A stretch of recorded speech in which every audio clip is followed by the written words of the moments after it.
அன்பான இறை மக்களே, உங்கள் அனைவரையும் நம் ஆண்டவராகிய இயேசு கிறிஸ்துவின் நாமத்தினால் வாழ்த்துகிறேன். புனித வியாழன் அன்று நம் ஆண்டவராகிய இயேசு கிறிஸ்து தன்னுடைய உடலையும் இரத்தத்தையும் நமக்கு உணவாக கொடுத்து நம்மை பாவத்திலிருந்து மீட்க நற்கருணையை ஏற்படுத்தி இருக்கிறார். தன்னையே நமக்காக பலியாக ஒப்பு கொடுத்த அந்த நற்கருணை ஆண்டவரை நாம் இப்பொழுது போற்றி புகழ்ந்து ஆராதிப்போம்.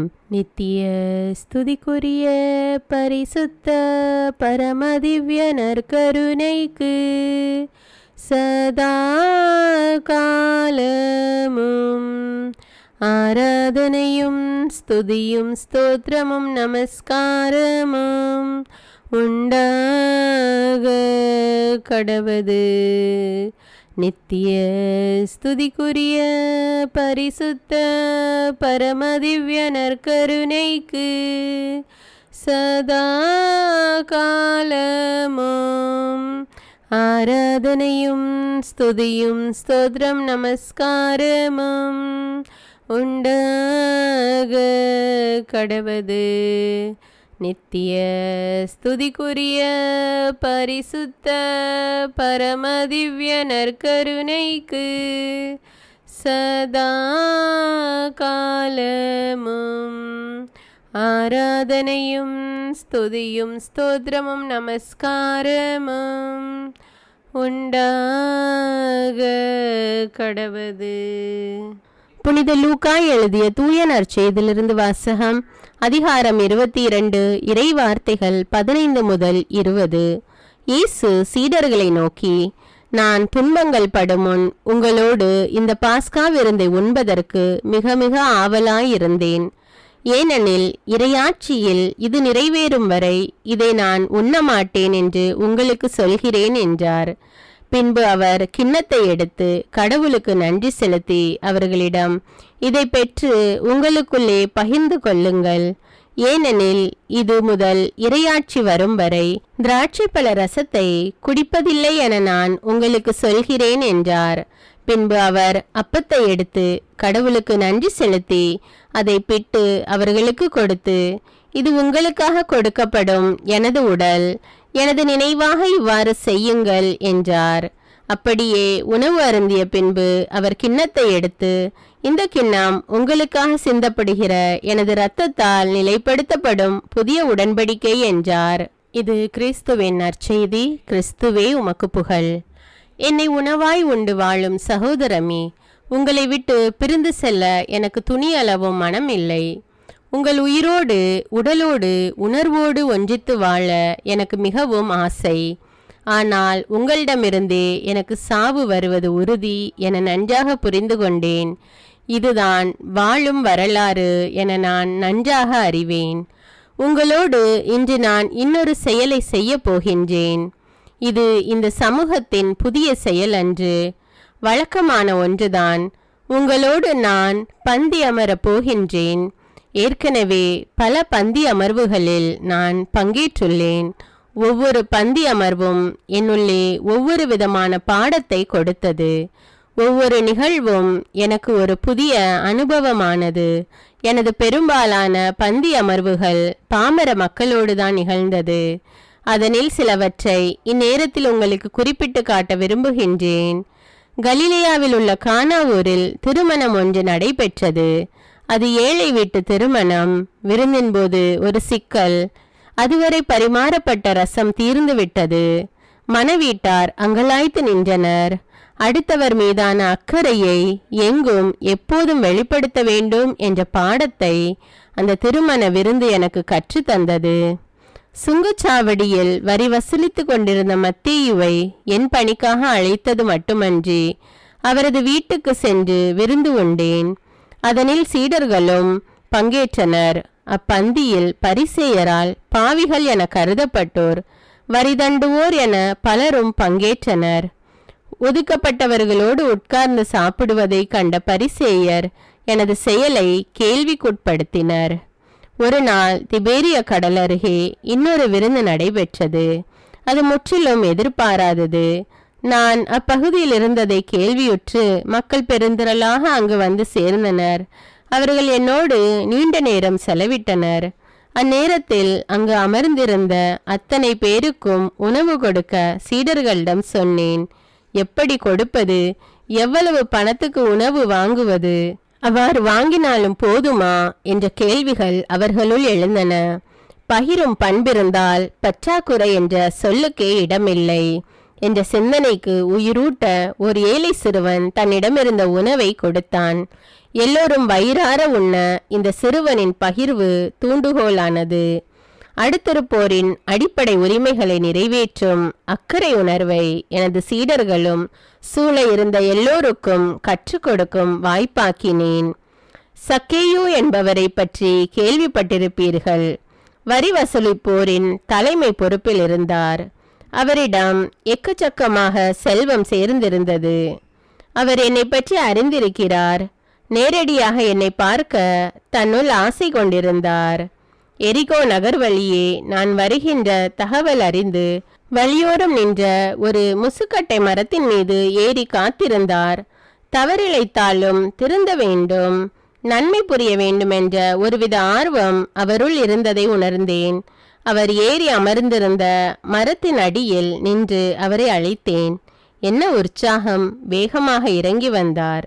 அன்று அவரது வீட்டில் நான் தங்க வேண்டும் என்று எனது விருப்பத்தை வெளிப்படுத்தினேன். ரொம்பவே சந்தோஷப்பட்டார்.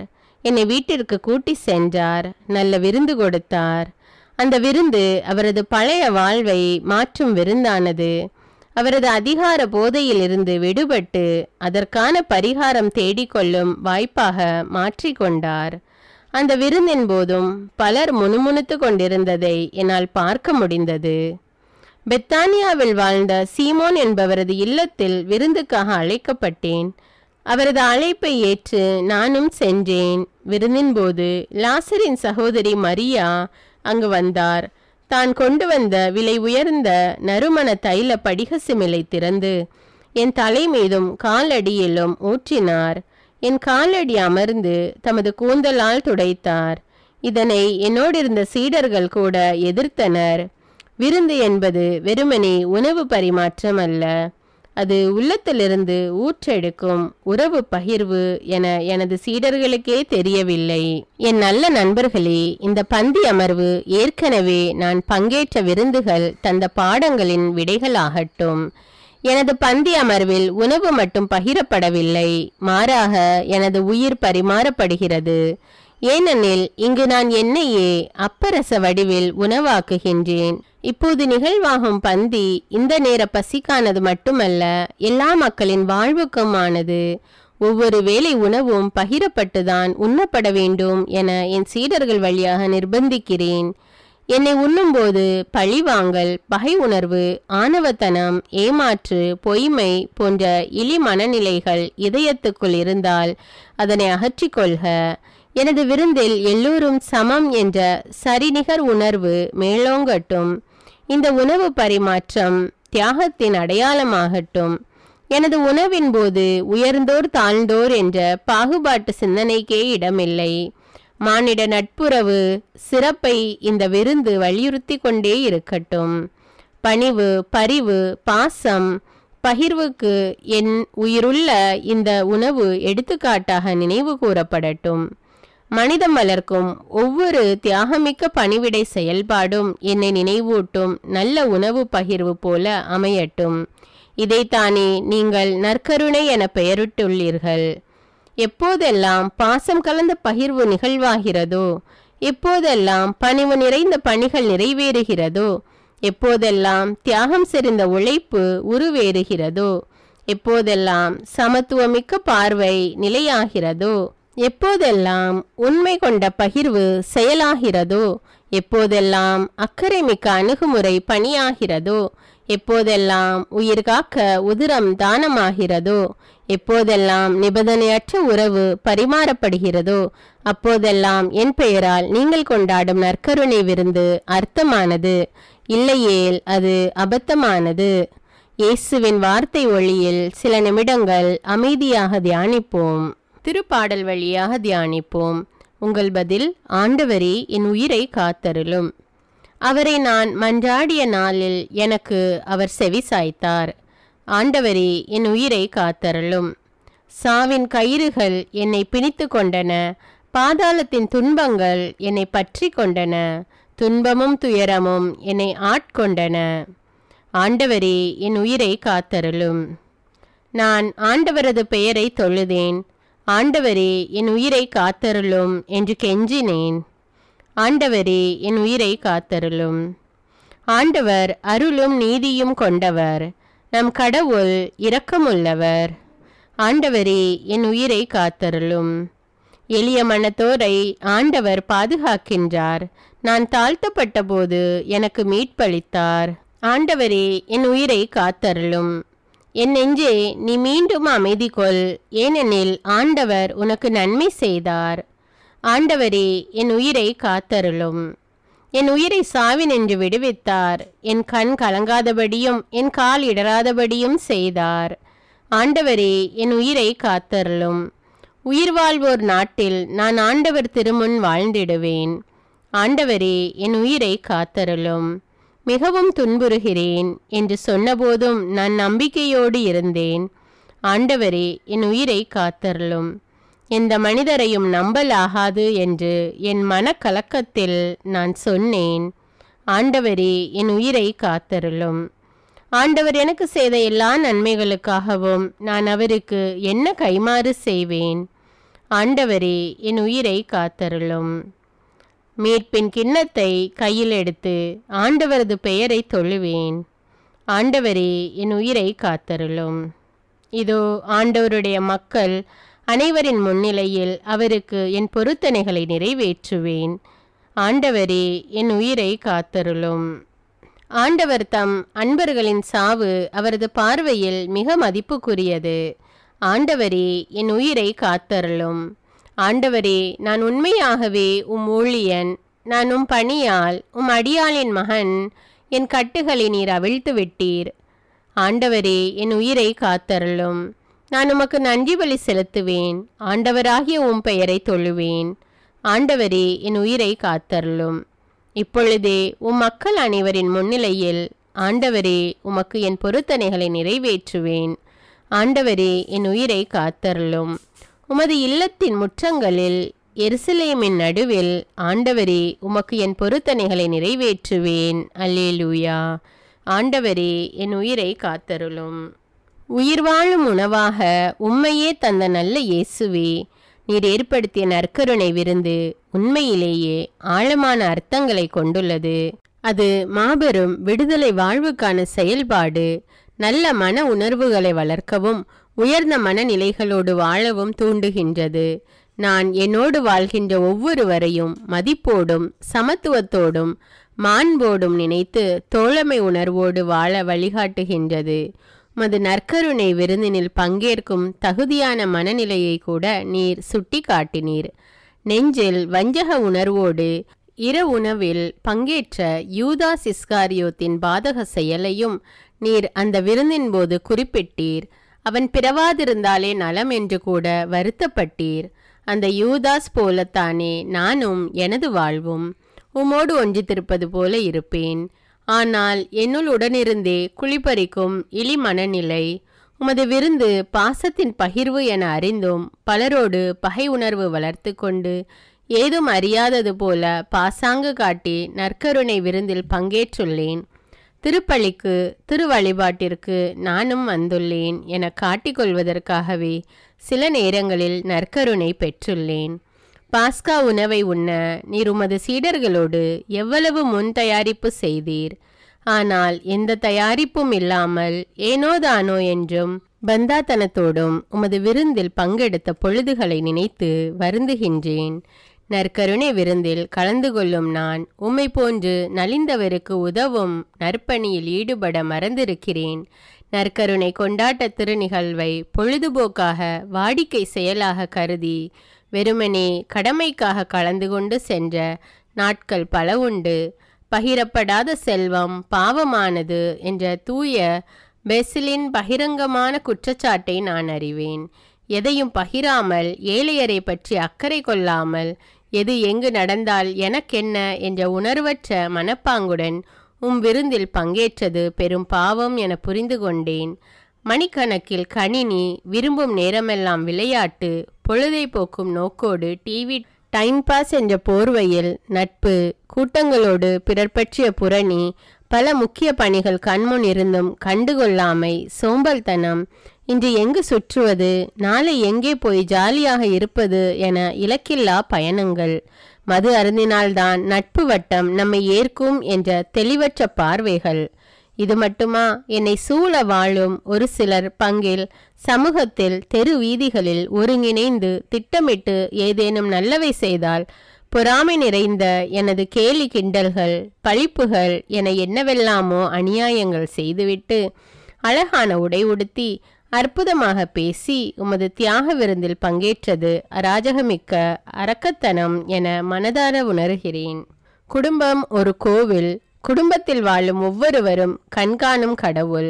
குடும்பத்தில் உடன் வாழ்வோரின் குறை நிறைகளை கடந்து அன்பு செலுத்துவதில்தான் குடும்ப சந்தோஷம் கூடி வாழ்கிறது.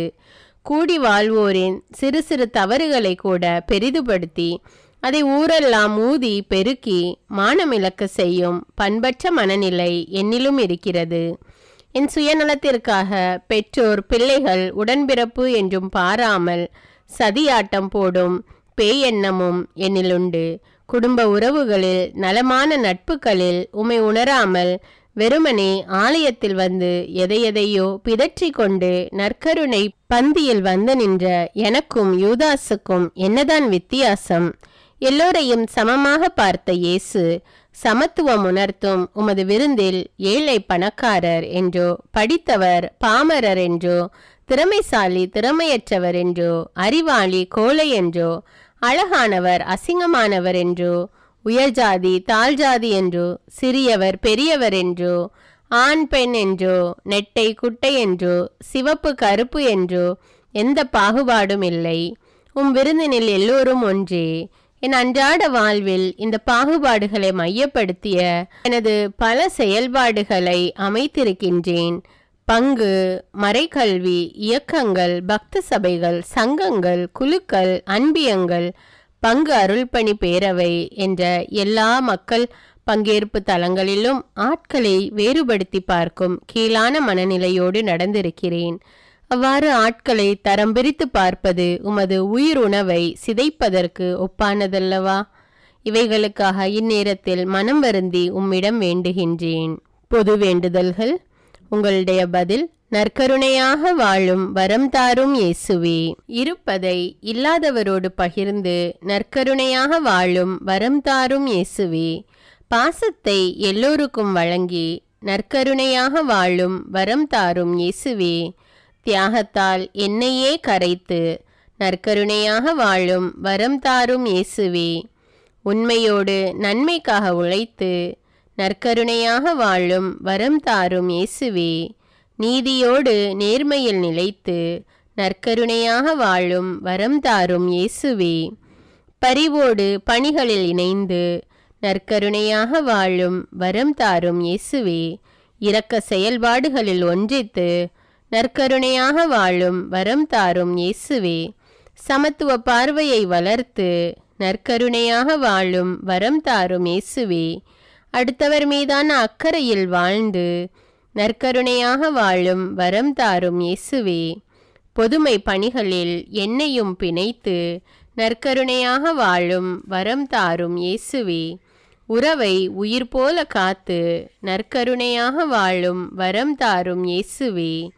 பிறரது உணர்வுகளை உளமாற மதித்து நற்கருணையாக வாழும் வரம் தாரும் இயேசுவே. உழைப்போர் உரிமைகளை பாதுகாத்து நற்கருணையாக வாழும் வரம் தாரும் இயேசுவே. அன்பிழந்தோருக்கு அன்பை வழங்கி நற்கருணையாக வாழும் வரம் தாரும் இயேசுவே. அறநெறிகளில் அன்றாடம் சிறந்து நற்கருணையாக வாழும் வரம் தாரும் இயேசுவே. ஆறுதலான வார்த்தைகளால் பிறரை அரவணைத்து நற்கருணையாக வாழும் வரம் தாரும் இயேசுவே. புன்னகையால் பிறர் மனம் புகுந்து நற்கருணையாக வாழும் வரம் தாரும் இயேசுவே. என்னை இழப்பதால் பிறருக்கு வாழ்வு கொடுத்து நற்கருணையாக வாழும் வரம் தாரும் இயேசுவே.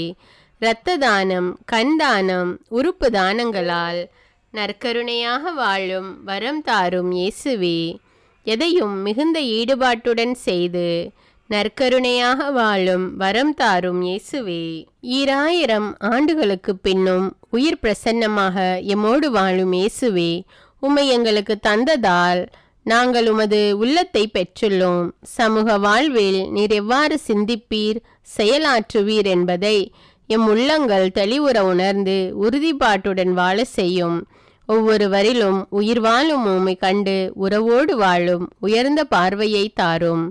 உமது உயிரினை உட்கொள்ளும் நாங்கள் உம்மை போன்று எம்மையும் எம்மிடம் இருப்பதையும் உள்ளன்போடு பகிர்ந்து வாழும் பாச உணர்வை தாரும். இதனால் நாங்கள் ஒவ்வொருவரும் நடமாடும் நற்கருணையாக நாளும் வாழ வரம் தாரும். ஆமீன்.